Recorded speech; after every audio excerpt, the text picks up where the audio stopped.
President Yoon Suk Yeol addressed the U.S. Congress, becoming the first South Korean leader to do so in nearly a decade.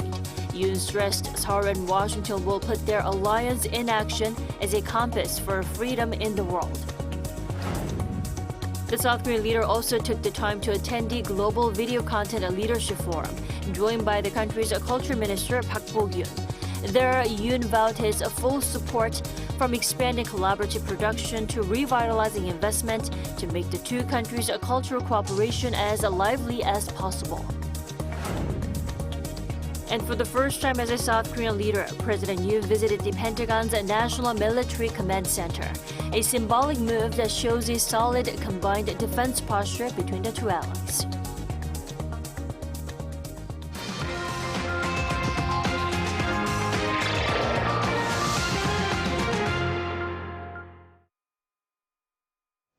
Good morning. Welcome to New Day at Arirang. I'm Kim Da-mi in Seoul.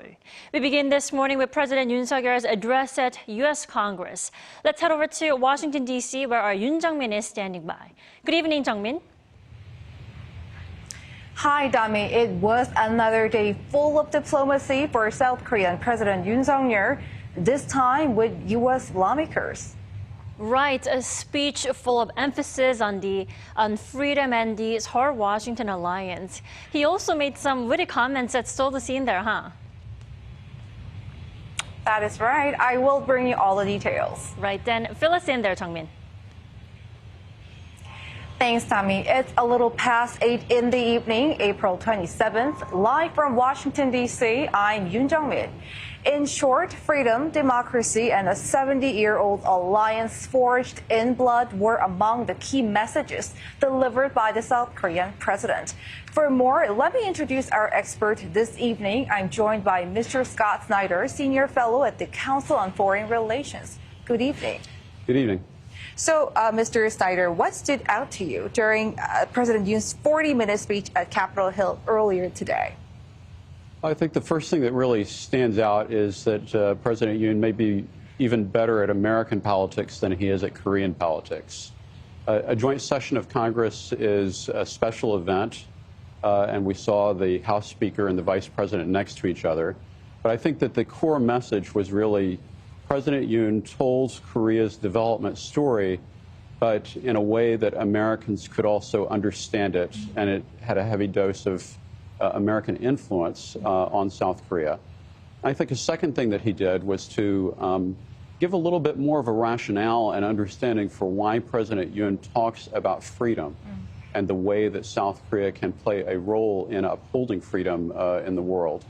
And of course, he had two main case studies, the Ukraine and North Korean human rights. And he had a very evocative phrase that South Korea could be a compass for freedom. All right, I will get back to you later for in-depth discussions. But first, here are the day's headlines. During his Congress speech, President Yoon Suk Yeol highlighted 70 years of the ROK-U.S. alliance as he set out a blueprint for the next 70 years ahead. Our presidential office correspondent Oh Soo-young files this report. Inspired by freedom, liberal democracy and human rights, South Korea and the United States will put their alliance in action as a compass for freedom in the world. That was the core of President Yoon Suk Yeol's speech to a joint session of the U.S. Congress on Thursday. Reflecting on the past 70 years of bilateral security ties, Yoon described how South Korea, by joining hands with the U.S., had grown from the ashes of the Korean War to become the world's 10th largest economy, based on liberal democracy and a free market system. For over 70 years in the history of the alliance, we worked together in military and security sectors. We also expanded our cooperation in the economic field. Our relationship has evolved from one of unilateral assistance to a partnership that is mutually beneficial. He noted that Korean companies are now contributing to the U.S. economy, producing EV batteries, semiconductors and cars, and creating thousands of well-paid jobs. Going forward, he said the two countries will lead in innovation beyond security and foreign policy to work on cutting-edge technologies, including chips, artificial intelligence, bioscience and quantum technology. But beyond economic relations, Yoon presented how the alliance would jointly tackle challenges to the freedom and rights of citizens around the world. He highlighted human rights abuses in North Korea, describing what he called unspeakable and horrendous incidents where men and women were killed for violating COVID-19 measures, publicly executed for watching South Korean shows, and being shot in public for their religious faith. Yoon also condemned Russia's invasion of Ukraine. It is an attempt to unilaterally change the status quo with force. Korea strongly condemns the unprovoked armed attack against Ukraine. Saying freedom and democracy are again under threat, Yoon said South Korea will rise to defend global citizens based on its own history of being invaded by North Korea and living up to its current economic capacity. He also thanked the members of Congress for unanimously adopting a resolution that welcomed his state visit. The document stressed the importance of the bilateral alliance for peace and security on the Korean Peninsula and across the Indo-Pacific region. Receiving 23 standing ovations, President Yoon's speech marks the first time in 10 years that a South Korean leader has addressed the US Congress, the heart and soul of US democracy. Based on their shared universal values, he said the alliance will march towards the future for the freedom of humanity. Oh Soo-young, Arirang News, Washington, D.C. Freedom was a central theme in President Yoon's speech, as we just heard, while historical figures and the names of Korean companies also grabbed attention. Our Lee Dae-hyun has more.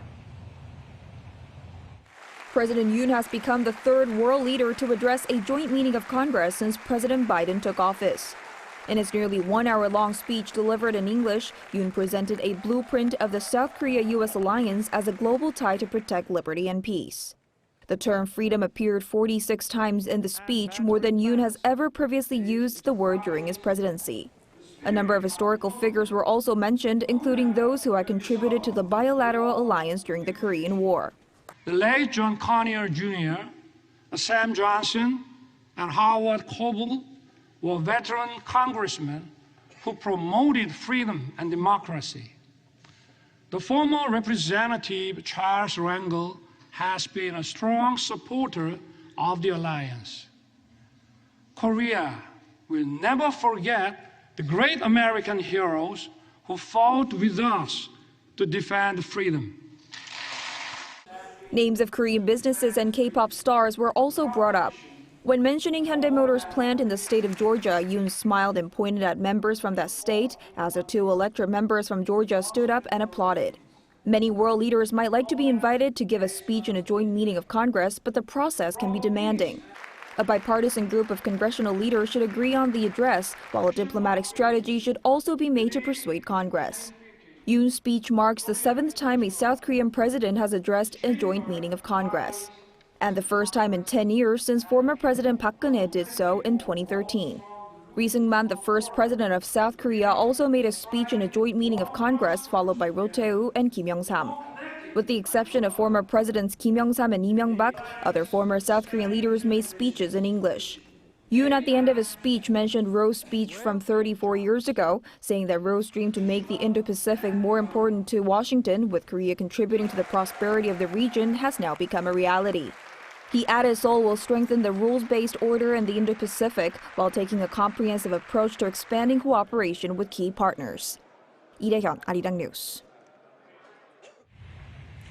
President Yoon's stay in Washington, D.C. has wrapped up, and just before he left for Boston, he had the chance to meet with some big names in the movie industry here in the U.S. So let's connect with our top office correspondent Kim Do-yeon to get the latest. Do-yeon, we know culture exchanges has been a big part of the state visit to the U.S., so this is an example, isn't it? Jongmin, you are absolutely right. With the power that South Korean content has, President Yoon really wanted to take full advantage of that for his trip this time around to Washington, D.C. Now, I do have to note and emphasize, though, that this particular event, called the Global Video Content Leadership Forum, was actually organized by the American Motion Picture Association, and I'm standing right in front of their headquarters where the forum actually took place. American media companies like Paramount, Warner Brothers, Discovery, NBC Universal, Sony Pictures, the Walt Disney, and the Netflix all attended the event. Now, from South Korean side, entertainment companies like CJ, SLL, and Watcha were here. According to the spokesperson for the presidential office, having such big names all in one place shows how much the U.S. market is interested in collaborating with the Korean content industry. President Yoon, addressing the CEOs and other major players in the industry, promised his full support, saying that both South Korean and U.S. content is deeply rooted in freedom, something that is relatable to fans across the world. Now, he added that he expects culture exchanges to expand as a result of this important event. It's also worth noting that the Minister of Culture was part of the delegation on this trip, and he was here at the forum. It was the first time that a culture minister has joined a South Korean president on a trip to the U.S. He also had the chance to appeal to U.S. companies for further investment in South Korea. Following the event, actually, the Korea Creative Content Agency and the Korea Film Council together signed an MOU with Netflix to foster more talent in the production industry among young Koreans while expanding Korean content globally. Now, that's all I got for you now. Back to you, Jungmin. Thank you, Toyan. Following the Washington Declaration, the South Korean president today paid a visit to the Pentagon, where he received a briefing on U.S. surveillance and crisis response system, becoming the first South Korean president to visit the Pentagon's National Military Command Center. Shin Ha-young has more.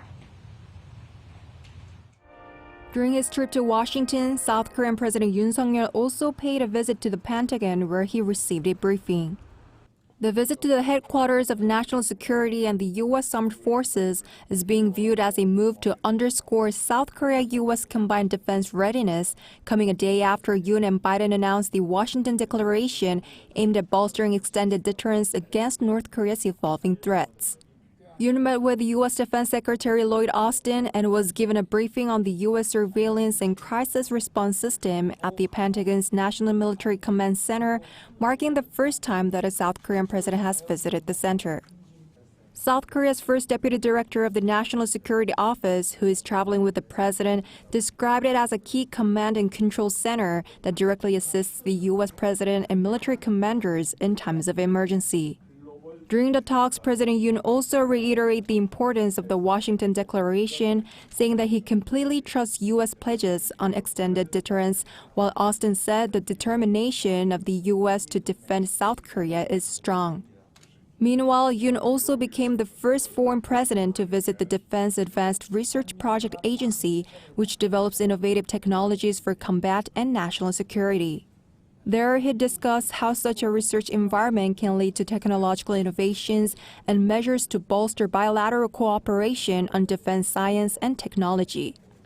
Shin Ha-young, Arirang News. After addressing Congress, President Yoon was hosted by the U.S. Vice President Kamala Harris and State Secretary Tony Blinken for lunch, where he vowed to further brighten the Seoul-Washington alliance in the future. Choi Min-jung reports. Shortly after making an address to a joint session of Congress on Thursday, President Yoon was joined by U.S. Vice President Kamala Harris and Secretary of State Antony Blinken for lunch at the State Department. There, President Yoon vowed to develop the Seoul-Washington alliance in a way that expands practical benefits for the people of both countries. 우리의 미래는 과거보다 더 찬란할 것입니다. 우리 양국은 강력한 힘에 의한 평화를 구축하고 동아시아와 세계의 평화를 촉진하는 자유의 연대를 이끌어갈 것입니다. Yoon said this would be done by further strengthening solidarity and cooperation in cutting-edge technologies, including semiconductors, quantum artificial intelligence, space, and cyber technology. He added that young talents of the two nations will learn from one another and build a free, peaceful, and prosperous Indo-Pacific region. U.S. Vice President Kamala Harris touted South Korea-U.S. relations as she thanked Yoon's leadership for enabling further progress for the two nations in areas across security, economy, and culture. I believe our nations and our people are increasingly bound together in a shared future and a common destiny. We are more interconnected and interdependent than we have ever been. And that, I believe, is to the benefit of all of humanity. And State Secretary Antony Blinken made a remark in Korean, saying the two countries go together. It has been 70 years since the United States and the Republic of Korea formed our alliance, making official a bond that was forged by Korean and American soldiers in the crucible of war. Kachi kapshita, we go together. President Yoon said South Korea was able to rise from the ashes of war to become a country with global stature thanks to the U.S., and stated that the U.S. alliance has developed into the most successful alliance in history over the past 70 years. Choi Min-jung, Arirang News. Wrapping up his itinerary in Washington, D.C., President Yoon is now on his way to Boston. The president will visit the Massachusetts Institute of Technology, home to a world-class bio cluster. There, he will hold talks with leading scholars in the digital and bio sectors. Also, President Yoon will hold a roundtable with experts and business people working in innovation clusters and host a panel session at Harvard University's Kennedy School on economic freedom and liberal democracy.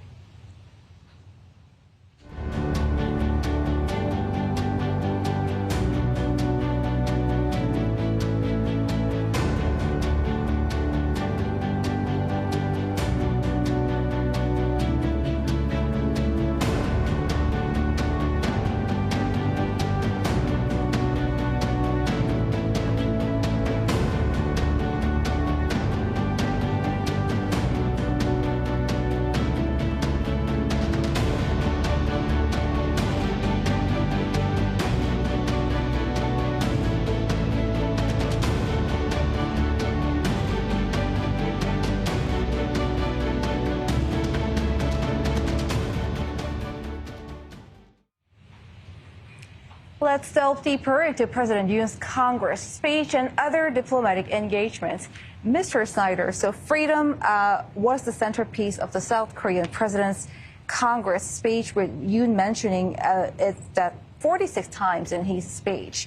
And he also was vocal about propaganda and fake news that undermine democracy. What do you read into that?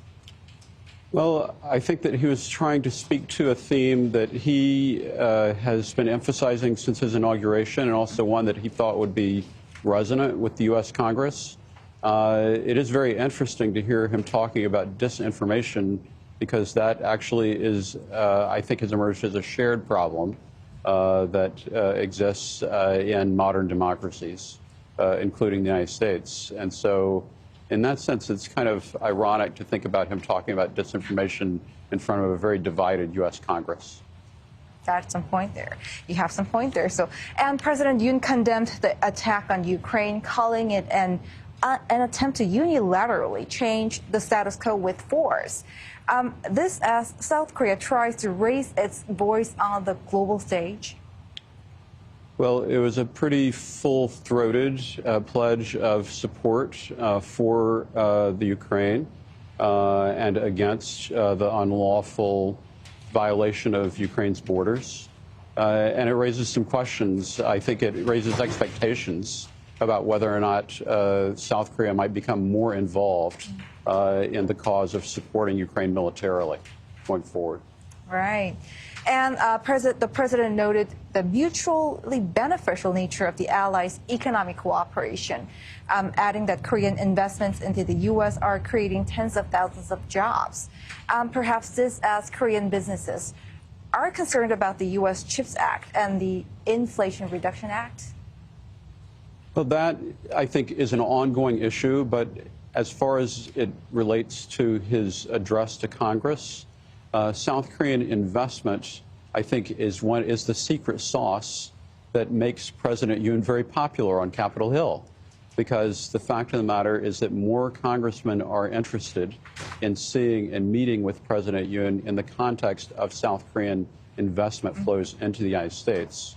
And I saw that directly. It was very interesting at the launch hosted by the Vice President that the representatives from Congress came to participate in that meeting as well, because President Yoon has and South Korea has been investing in those districts where the representatives were coming from. And Mr. Snyder, there was also a mention of violations of human rights in North Korea.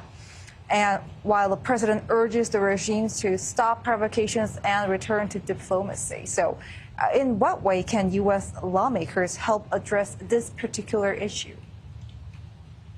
Well, I don't necessarily think that President Yoon was making an ask to the U.S. Congress. In fact, the U.S. Congress has already built out a platform on North Korean human rights that the Biden administration is trying to follow through in terms of implementing.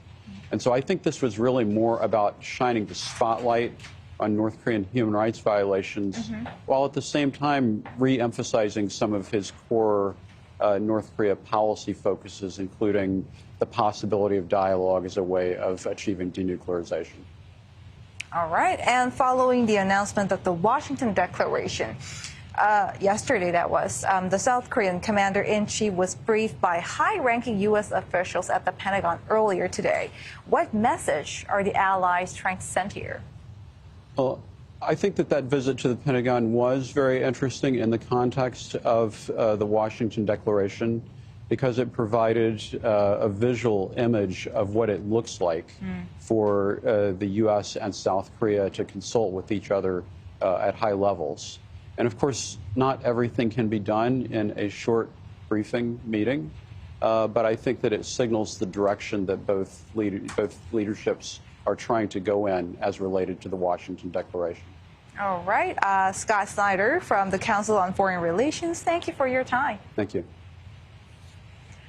Now the president wraps up a series of diplomatic events here in D.C. as he heads to Boston to meet scholars and the young generation. And for more of the day's other headlines, back to the Arirang News studio in Seoul with our Kim Dami. Tami. Thanks, Jungmin. We are staying in the U.S. though. The country's GDP growth was sluggish last year, rising at a pace of 1.1%. A sign that shows the U.S. is being held back, but President Joe Biden insists the American economy remains strong. Lee Seung-jae with more. According to preliminary data released by the U.S. Commerce Department on Thursday, U.S. GDP grew at a 1.1% annualized pace in the first quarter of this year. The latest figure is well below the 2% estimate, showing a clear sign that the U.S. economy is slowing. The slowdown is all the more noticeable as GDP in the U.S. grew 2.6% in the first quarter of last year. The report cited a decline in private inventory investment and a slowdown in non-residential fixed investment. Experts, however, believe the U.S. Fed's aggressive rate hikes to battle inflation are beginning to take effect, adding that such figures could lead to the U.S. Central Bank to halt its rate hikes for the time being. Despite Thursday's grim data, U.S. President Joe Biden touted the latest GDP report, stating that the figures prove that the American economy remains strong as it transitions to steady and stable growth. Biden said that in the first quarter of this year, real personal disposable income increased and American consumers continued to spend, even as the overall pace of growth moderated. He added that the U.S. added more than 300,000 jobs per month during the quarter, while the unemployment rate remained near a 50-year low. As Biden announced his re-election bid earlier this week, the economy and inflation remain his biggest domestic vulnerability. American voters have pointed to inflation as their top domestic issue, while economists have predicted that the economy will shrink further throughout the remainder of 2023. Lee Seung-jae, Arirang News. The system used to classify important items of cultural significance in South Korea is set for an overhaul. The changes come as the Cultural Heritage Administration announced on Thursday that the National Heritage Framework Act passed the plenary session of the National Assembly. Cultural heritage will now be called national heritage and will be divided into 3 subcategories: cultural heritage, natural heritage, and intangible heritage. The changes will come into effect by May 2024. Meanwhile, the act also includes the designation of December 9th as National Heritage Day. BTS member Suga is on the road to perform for his fans all over the world. His first solo world tour, titled Suga August D-Day Tour, began on Wednesday local time at the UBS Arena in New York City. There, he performed his recent single release D-Day, as well as songs from his various mixtapes, including August D and D2. Tour will reach 9 countries over the next 2 months, including Indonesia, Thailand, Singapore, and South Korea. Suga said he's been training relentlessly for this solo tour and that he hopes fans will enjoy the concerts. Now, this is his first world tour as a solo artist and also the first BTS member to go on the tour by themselves.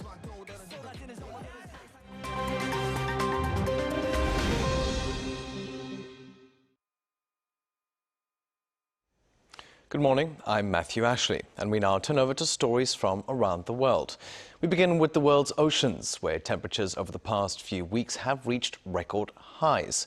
According to climate scientists, preliminary data from the National Oceanic and Atmosphere Administration shows that the ocean's average surface temperature reached 21.1 degrees Celsius at the start of April, rising a relatively large 0.36 degrees from March. Now, the new figure beats its previous high of 21 degrees set in April 2016. The changes have been linked to warm weather on the back of the El Nino, combined with global warming. The increased temperatures come after a 3-year cooling period from the La Nina. Now, scientists are still determining what the warmer oceans could mean for atmospheric temperatures, but they predict an increase in extreme weather conditions. Moving on to the Gulf of Oman, where the United States Navy says that on Thursday, Iran seized a U.S.-bound oil tanker. Now, the Suez tanker, a Marshall Islands-flagged vessel, was contracted by Chevron to deliver oil to Texas from Kuwait, where it was last docked. The ship has a crew of 24 members, all of whom are Indian. Iranian state media, meanwhile, has reported that the ship was seized after it collided with an Iranian vessel on Wednesday evening. It did not identify the seized ship. The U.S. Navy says that this is at least the 5th vessel taken by Iran in just 2 years. And finally, legendary talk show host Jerry Springer has died, aged 79. According to his family, he passed away on Thursday after a brief illness. Springer was most famous for headlining the Jerry Springer Show. It was a provocative American talk show that often saw invited guests argue and fight over domestic disputes. The show ran 27 years and broadcast nearly 5,000 episodes. Before his broadcasting career, Springer was the mayor of Cincinnati and also a political reporter. He was born during World War II in 1944 in a London Underground station that was being used as a bomb shelter.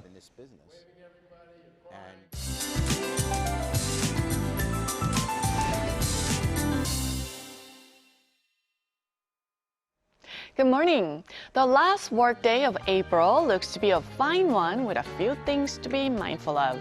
Morning temperatures are kicking off about 1 to 5 degrees higher than yesterday with a thick fog covering southern provinces. Then highs will rise fast, leading to big gaps in ratings in between lows and highs in most parts of the country. Daily highs will go up even a couple of degrees higher than norms with good air quality nationwide. Sunny skies to start out the day, then turning cloudy with rain in the forecast from Jeju tonight. That rain will spread nationwide overnight before letting up from tomorrow afternoon. Jeju and Gyeongsang-Namdo province could see up to 40 millimeters of rainfall. Now, it could be a 3-day weekend for some, with Monday marking Labor Day in Korea. Other than on Saturday, the weather will be calm and promising through Monday. That's Korea for you, and here's a look at the international weather conditions.